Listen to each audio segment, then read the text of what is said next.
Oh, look at it go, look at it go, look at it go. I'm getting more. Oh, I love this. It's so good. Oh, no! It was good. No! But no, you can see I love this thing. Oh, yeah. Absolutely. I mean, the fact that I was able to get that low with it, I shouldn't have kept pushing it, but I had to, man. I had to see what it could do. I'm gonna leave it default this time around because I flew better that time with it. Yeah, it's less crazy. Famous last words, am I right? You agreed. What do these two situations have in common? What? Well, it could be that I'm a goofy idiot that likes to push my own limits. Hey there, I'm John. This is Two Brothers RC, and this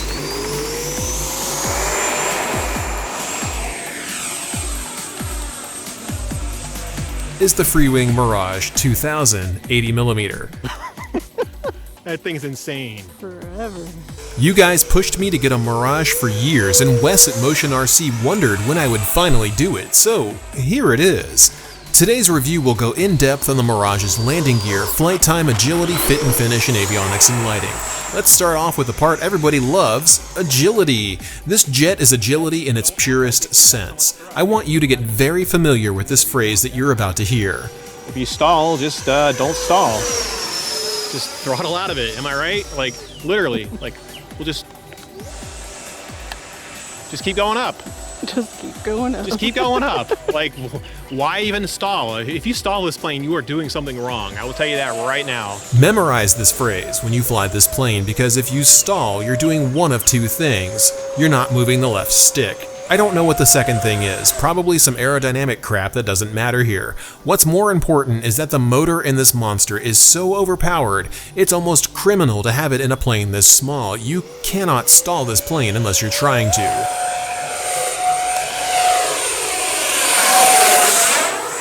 Holy crap! Remember what I said about when you're gonna stall, just don't stall? That's what it was. Just don't stall. Just don't stall.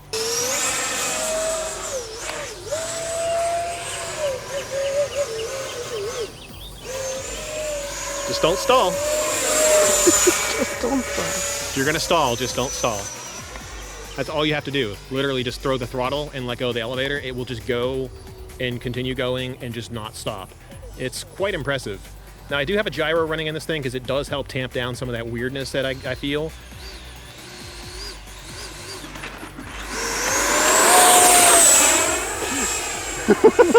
Yeah, that was intentional. I was trying to give you a fright. Whoa. Yeah, so you can crash it if you have the rates too high, which I do. I'm flying 150 travel with 100% rate and like 80% expo on the ailerons, maybe even 90% if I remember correctly, because it just needs it for what I want to do with it. Most people, I'm going to recommend that you fly it with less rate. And by rate, I mean less travel. Leave the rate at 100%, set the travel to like, I don't know, 100 or maybe even less for the ailerons, because they are quite effective. I'm sure even the stock servos are very effective too. This thing is just an absolute beast of a plane. It is not my usual flying style. When I have a death Dorito like this, named because they're flying triangles, and if you painted it to look like a Doritos bag, it wouldn't look out of place at all, that's for sure. Mirage is the only jet that I had a lot of problems getting dialed in with my gyro, long before AS3X Plus dropped. It took me a lot of batteries to figure out what the right gains were, but it never truly felt locked in at any point because it's carrying so much weight on the wings. I couldn't get it to track straight at full speed. That could be a consequence of the servos that I used, or it could just be intrinsic to what happens when you take an 80mm motor and put it into a plane that's the size of a 70mm jet. Man, that's fast. You can hear the jet going through turbulence as the duct hits the different layers of air up there. That's not turbulence, that is just, I need to really tune my AS3X gains. Like, it's all throttle based. This is the first jet I've ever had an issue with throttle based gains. It looks like crap up there. It's so fast. Like, it's almost impossible to tune it correctly. I'll be releasing a video in the coming weeks that discusses how AS3X works and how to set it up, so that you can avoid this kind of oscillation that you're seeing now. It is very difficult to get AS3X gains that actually work with this jet. It is so fast, it's absurd. I have to admit defeat. For the first time in many jets that I've flown, my throttle to gain mix finally found its match. Like, this jet does not like it. So I'm gonna have to either I gotta find a better sweet spot for this thing because I cannot get it to stabilize. Okay, definitely needed to not be 4x gains. So haha, my throttle-based gains do work. It's just that 4x gains is a bit of a monster. Normally I can get away with it in other jets, but the full span elevons and high-speed AGFRC servos I put on here are a bit of a match for this plane, I would say. There's a few things this thing does well, and it does it better than most every other jet out there, and one of those things is just standing on its tail. That's full elevator. Look at it go. I think we have clouds in reference, so you can just see how slow this thing is going, and then it comes right out of it like it wasn't even a problem. Mirage isn't just good at standing on its tail, it's also really great at high alpha, and I would even consider it a trainer jet for that kind of maneuver. You can confidently get it low and really get that nose up before you have to worry about it laterally departing on you. Now by this I mean that you eventually blank out the vertical stabilizer with the nose held up too high, and it will start to slide sideways until you throttle out of it. It'll do inverted high alpha too, but I noticed with Wes's gyroless jet and my gyro-equipped jet that there was a persistent drift that I had to account for with constant rudder input and contrary aileron input to keep it from crashing. I had that thing at like a 70-degree angle at one point, and I wasn't even using the whole throttle to keep it up in the air. That is insane. I bet it'll Cobra. I bet it'll Cobra. Right in front of that cloud there. 3, 2, 1. Holy crap, dude. It does indeed Cobra. It's so much that it stalls out really bad. 3, 2, 1, go. Ha! Got it. In the agility section, the Mirage 2000 gets a 5 out of 5, meeting every criteria in our 80 to 90mm review scale. But what do I actually think about it when I'm out at the field, and does my field rating actually affect what I really think of it when I'm doing the final video?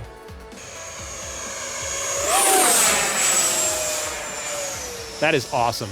The thrust to weight ratio on this friggin' plane is just insanely cool. But to me, that's really most of what it's got going for it. Now, I'm not gonna ding the plane because I don't love flying it as much, but I'm just gonna say it's not the kind of plane that I personally love. Although I am finding things that I like doing with it, which, you know, when you're a channel that reviews planes and tries to do them objectively, I don't let my personal biases get into what I think about stuff other than my review criteria. So if it meets my criteria, then it's gonna get a high score. It doesn't matter to me. But I thought it was gonna do a crankshaft for a second. What my personal feelings are, however, is just, you know, it's just fast. It's fast, and this thing could be a true 80mm size plane, and I think it would fly better for what I want to do, but it wouldn't be as fast, which is one of the reasons why people love this damn thing so much, because it's friggin' fast. I mean, let's get a pass with it.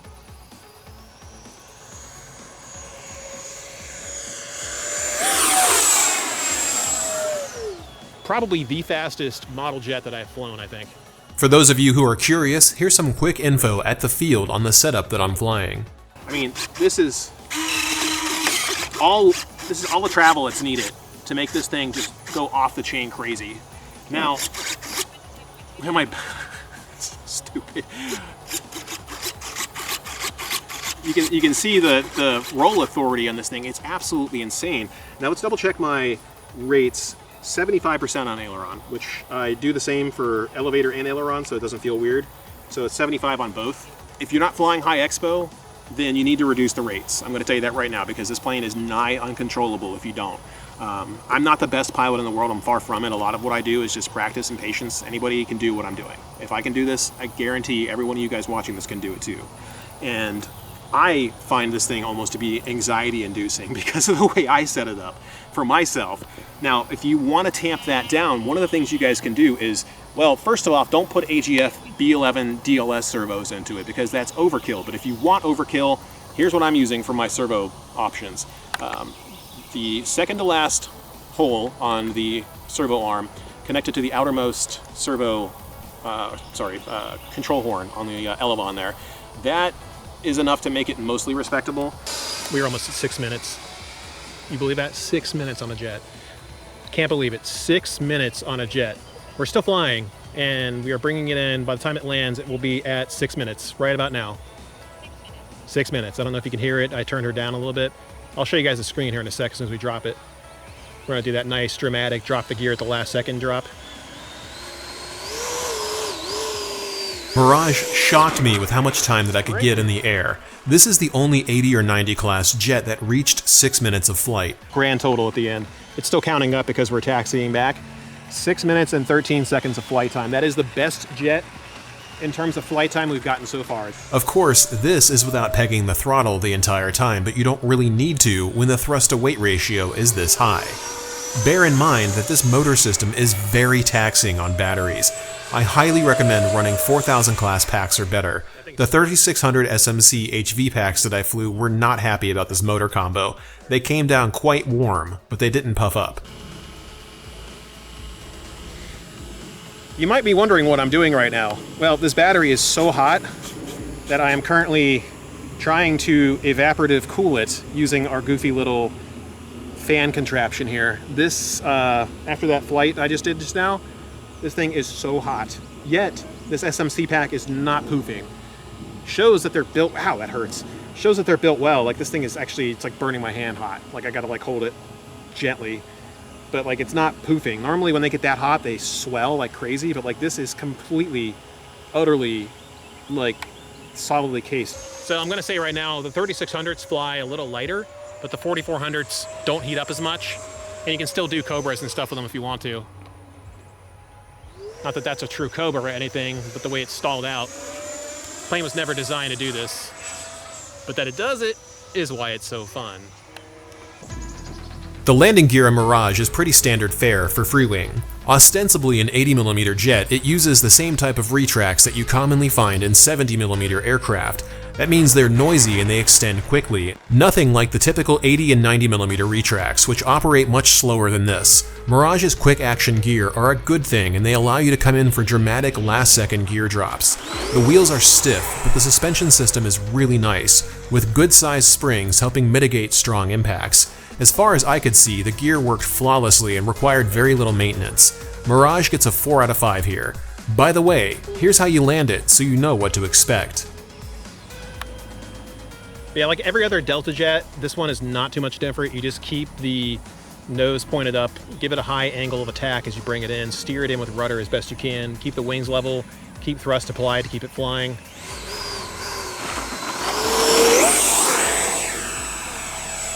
And that's really all there is to it. If you get into trouble, just literally just throw push the stick forward. That's all you have to do. It's stupid. In typical Freewing fashion, the paint, foam, hinges, and decals are all high quality.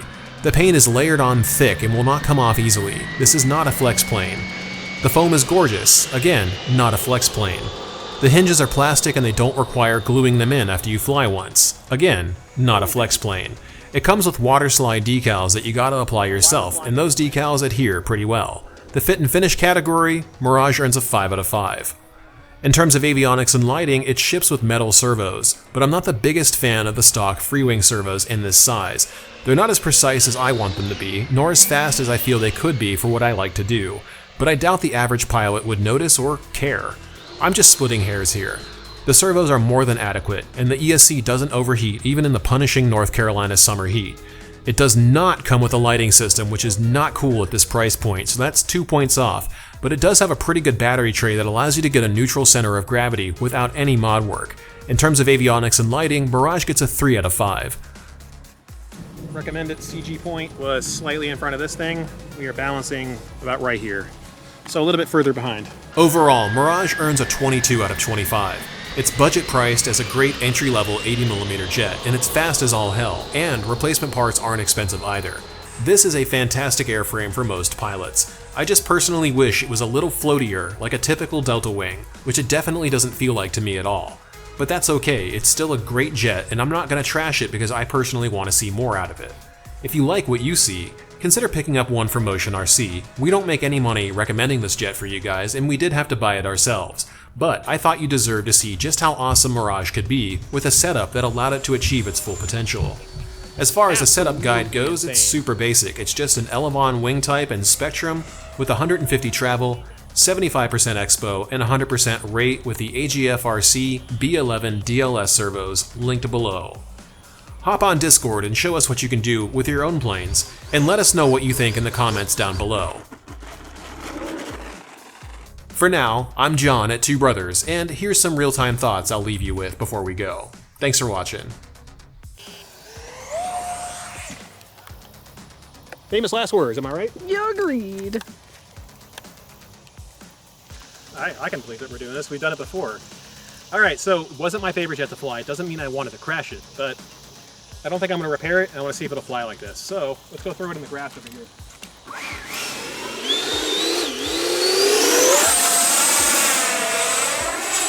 That's tail heavy, baby. It's still flying. It's still going.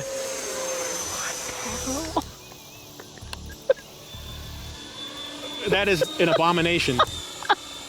That is an abomination. Oh my God. How much you want to bet we can land it like this? I think you should. Oh, it's fighting me right now quite a bit. It is constantly trying to pitch up on itself. We still have power left, so let's burn this battery down just in case. Oh. Hey, the battery's getting cooling too. It is a little bit more. It's just a flying wing and a tail. I can't. I'm over here trying to. Oh, you know what? I wonder if it'll high alpha. Hey, honey. Yeah? But does the Cobra? Does it Cobra? Let's find out. Okay, go down. Would you? Oh my god. Oh my god. It's tail heavy. Well, we got to do it further away from those trees, yeah, so we have the ability to get it back if it goes crazy. So we're gonna go in front of these clouds here. 3, 2, 1. It do Cobra. So if you wanted the flying wing Mirage, well, here it is. Now, the true test of this plane's abilities is, can we land it? I can't believe it's flying like this. And it's actually relatively controllable too. It's so stupid looking. Gear out. Let's hope for the best, yo. Yeah. Okay. Here we go, coming in for that landing. Get it nice and tight if you can.